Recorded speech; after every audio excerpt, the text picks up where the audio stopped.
السلام عليكم، شلونكم وش اخباركم؟ ان شاء الله عجبتكم الحلقه القبليه. اليوم انا جيت لكم بحلقه شويه غير، حلقه ليش انا صرت شيف.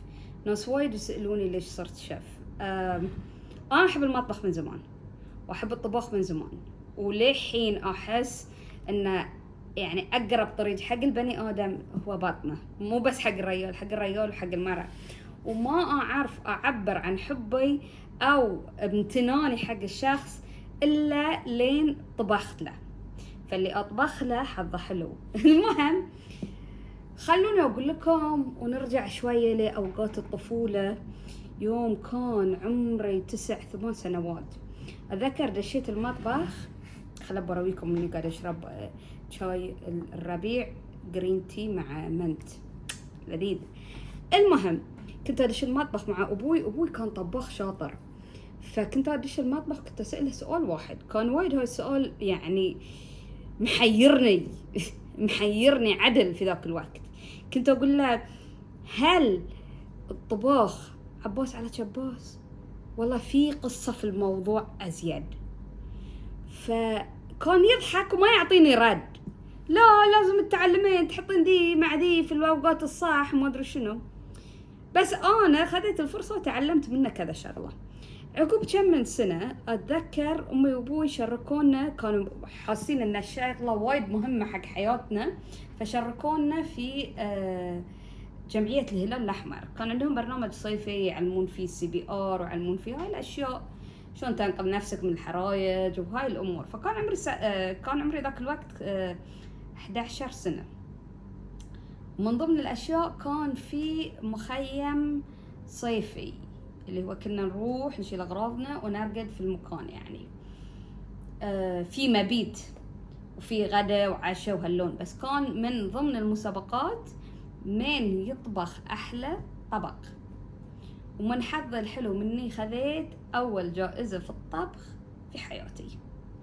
لحين اتذكر الوصفه، بس هاي بخلي لكم اياها وقت ثاني، بطبخ لكم اياها وبعلمكم شلون. ولحين ما في احد يقدر يضبطها نفسي بدون غرور. وانا كنت شاكه، بس يوم خليت الكرو مال تصوير برنامج تلفزيون البحرين السنه يجربون الطعم، كان الرياكشن مالهم لا ينوصف. المهم عقب ما رديت طبعا الغرور بدي يضرب، فبديت اشتغل على طبخاتي ازيد. قامت امي عطتني هديه كتاب دلال الشروقي الله يذكرها بالخير ويطول في عمرها ويمدها بالصحه. عطتني كتاب دلال الشروقي وقالت لي هاي الكتاب اذا تبين تعرفين الطبخين خلي كله عندك، الوحيده اللي وصفاتها صح 100%. فبديت اخذ الكتاب واسوي اطبق الوصفات. من اول الوصفات اللي طبقتها كانت اللي هي البستوق، فسويت البسكتس السكوتش بسكتس، فسويتهم كانوا وايد لذيذين، وسويت فيهم غلطة عودة لا تغتفر. عقب ما طلعتهم من الفرن، لأن كنت أبي أفوشر فيهم وأوديهم المدرسة، عقب ما طلعتهم من الفرن، هاي كنت في إعدادي، خذيتهم وحطيتهم دايركت وهم سخنين في الثلاجة. قعدت اليوم الثاني وشفتهم حصى. طبعا فجر ما وديتهم، خشتهم وهدت الموضوع. اصلا يعني حاولت اكلهم بس ما كانوا ينأكلون. فمني عرفت ان انا ما اعرف اشياء وايد ولازم اطور من عمري، وبديت اطبخ شوي شوي شوي شوي شوي شوي. من الاشياء اللي دايما يعني مو دايما كان عندي هوس ان انا لازم اضبطها اللي هي عجينة البيتزا. شغلتين اللي هما عجينة البيتزا والتاكو، لان ايامنا في التسعينات ما كان في مطاعم وايد وما كان في هاي الانفتاح كامل، فما كنا نحصل اماكن تسوي التاكو او تسوي البيتزا غير عن بيتزا هات. حاولت تقريبا 3-4 سنوات وانا احاول واحاول واحاول واحاول واحاول واحاول بدون يأس ولا كلل ولا ملل، حتى انفجر الفرن في وجهي انفجر الفرن في وجهي وخلاني وخلى الفريج كله يدري ان فجر كانت تحاول تسوي بيتزا. طبعا الحمد لله ما كان في اصابات، كان بس الرموش اختفوا. نوقف شوية عشان اذبح بوزي. تذكرت يوم فجر الفرن فوايهي، كنت ثاني ثانوي، رحت المدرسة بدون رموش، الحمد لله ما احترقت، بس تعرفون لان الغاز مبطل فكانت البقة كذي بوف. المهم عقبها امي اشترت فرن جديد، اكتشفت ان المشكلة مو مني، ان العجينة مالتي مضبوطة بس الفرن كان النار مالته خرابة، فمن جهة وايد نار ومن جهة لا، فكانت تحرق لي اياه من جهة وتخلي لي اياه من جهة. طبعا ما يأست، وصلت درب الطبخ، وصلت اتعلم واتعلم واتعلم واتعلم. كان في ايامها كانت ريتشل ري تقدم البرامج، طبعا كنت حابة طريقتها في التقديم بس ما استمتعت وايد في طريقتها في الطبخ. بس اللي احبها صدق مارثا ستوارت، مع ان مارثا ستوارت ما كانت شيف، مارثا ستوارت موديل عرضة ازياء، لكن وايد اثرت فيني بطريقتها وباسلوبها. كانت تتكلم بهدوء ورقة. في بعض الطبخات تستوي، في بعض الطبخات ما تستوي، عشان كذي انا احب دلال الشروقي، لان كل طبخاتها اللي تعطيها الناس تستوي. فوايد اثرت علي دلال، وايد اثر علي كتابها. فوصلت مشوار الطبخ، كنت اساعد امي في المطبخ في رمضان ليه ما بعدين تزوجت. يوم تزوجت محمد زوجي طبعا انبهر من كمية الطبخ اللي اعرف اسويه، كمية الوصفات اللي اعرف اسويها. فكان عقب 2-3 سنوات من الزواج كان في مسابقة طبخ منظمينها وزارة الصحة، فقام سجلني وبكل غرور راحت فجر عبالها هي بتفوز. اللي فاز علي شيف ابتسام. شيف ابتسام الفرق بيني وبينها في ذاك الوقت ولا زال، هي شاطرة، هي شيف شاطرة، ولا زال انه كانت دارسة في معهد البحرين للطبخ.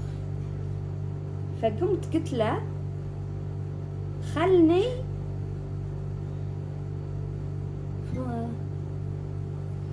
فقمت لا انا ما قمت قلت له، هو قال لي روحي درسي، بدي درسي طبخ. ومن هني بدأت جرني الدراسة عندي. قبل لا اتخرج من المعهد حصلت الاوفر في فندق المريديان، وقبل لا اتخرج حتى ما رحت التخرج مالي كنت اشتغل كشف. هني بدأ الموضوع يتغير خير شر، من كنت اشتغل في الانشورنس ووضعي كلش غير، حياتي كانت كلها غير، ليه ما صارت حياتي عبارة الويكند يوم الأحد والاثنين، ليه ما صار عندي الويكند هو يوم الشغل. صرت أشتغل واستلم فلوس على طبخي، الشيء اللي أحبه اللي هو هوايتي. فما كنت أحس بالوقت، يعني كنت أقعد في المطبخ من الساعة 8 للساعة 9 ساعات. في شهور مرت علينا بدون ويكندز لأنه كان عندنا ضغط شغل، فما حسيت في روحي. ومن عقبها وصلت الشغف بالدراسة وحليت اللغز اللي كنت أسأل أبوي يوم كان عمري 11 سنة. يوم سألته وقلت يبا، تذكرون سؤال لا؟ يوم سألته وقلت يبا هل هو عباس على شباس ولا في شيء؟ بديت أدرس فود ساينس اللي هو علم الطبخ، وعرفت انه هو مو بعباس على شباس، ولا لا دخل فيه انه نفس والله لازم كذي والله لازم كذاك. تعلمت معلومات وايد وبعطيكم هاي المعلومات في الحلقات الجاية ان شاء الله. نفس ما قلت لكم الطبخ بالنسبة لي ما كان بس شغف ولا كان هواية بس، الطبخ كان بالنسبة لي ولا زال هو حياتي. يعني ما أقدر أتخيل عقب ما صرت شيف من 2013 لحين، يعني تقريبا 13 سنة حين وصلنا، إن أنا كنت أشتغل غير. من الجدير اللي بالذاكر إن لو يعني كنت أشتغل في أماكن وايد بس ما أطول عندهم، ما أطول ولا شغلة وصلت فيها 13 سنة أنا أشتغلها بفشلها بنجاحها. في أشياء وايد نجحت فيها كشف، في أشياء وايد فشلت فيها وفشل ذريع كشف. فشل اللي لازم أتبرقع وأقول أنا مو شف هونت. الشيء وايد حلو، ودائما أنصح اللي عنده شغف والله اللي عنده حب حق شيء يواصله. النجاح والخسارة في أشياء إحنا نحبها وإحنا نحب نشتغلها مو محسوب علينا، لأن أنتوا كل يوم تعيشون بسعادة باستمتاع وما تحسون إن اليوم ثقيل عليكم. فإذا عندكم شغف واصلوا فيه، نجحتوا وخسرتوا وفشلتوا وفشلوكم الأوادم، تطنزوا عليكم الأوادم، يا الله لا تنازل لي علي كميات بالكوارتين عندي. يوم بديت شيف في فندق الميريديان كان عبارة عن شو ريلان خليها تشتغل شيف هاللون، يعني انتم محتاجين هالكثر عشان تشتغل في مطبخ ولا تشوفي في روحك علينا، ترى انت لا طباخة ترى انت ولا شيء. من الجمل بعد في جملة ثانية، اي مو بنتي اللي تطبخين، انت اللي تقصصين، وجمل غير وغير وغير وغير وغير وغير وغير وغير. ومشيتها ومشت الحياة وانا اتذكرها اكاني وانا اضحك، لان انا ما كان يهمني شنو قالوا او ما قالوا. انا كل اللي يهمني ان انا سويت شيء اللي احبه طول اليوم. مخي ما كان يفكر في شيء ثاني، كان يفكر شلون اضبط الطبخة، شنو الطبخة الثانية اللي بتعلمها، شنو الشغلة الثانية، اي كاستمر بي مستانس، اي زبون مي مستانس بالشيء اللي انا طبخته. الريفيوز اللي كنت احصلها من الناس، في ريفيو انا مستحيل انساه. عندي واحد من أنطونيو مانشيني كاتب لي رسالة كاملة، إن شاء الله من الحلقات الجاية أرويكم إياها، يشرح إيش كثر أنا شغوفة وإيش كثر أن هذه الشغلة هي الشغلة المناسبة لي كإنسانة. وفي ريفيو ثاني من عند مديرة الميريديان كانت فخورة جدا فيني كبحرينية أني قدرت أشتغل وأثبت روحي في مطبخ الميريديان. فهذه من الأشياء اللي ما أنساها. في كل شغلة في الحلو والمر، لكن لين تشتغل بشغفك الحلو أكثر من المر. هذه كانت حلقتنا اليوم، إن شاء الله بتشوفوني الحلقة الجاية مع قلاصي العجيب اللي هو أصلا عادي، وتشوفكم الحلقات الجاية. حلقات الطبخ الجاية بنسوي سوشي، أصلا مو سوشي، بعلمكم شلون تطبخون العيش وتسوون سوشي وطبخات ثانية ألذ حتى من السوشي، وبتهونون ما تروحون المطاعم. تابعون الحلقة الجاية كل يوم الساعة 7 ما عدا الويكند. أشوفكم الحلقة الجاية، باي.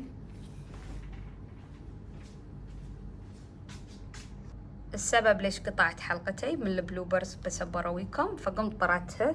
خلا ادخلها. انتي خربتي علي التصوير شيطانة، يلا دشي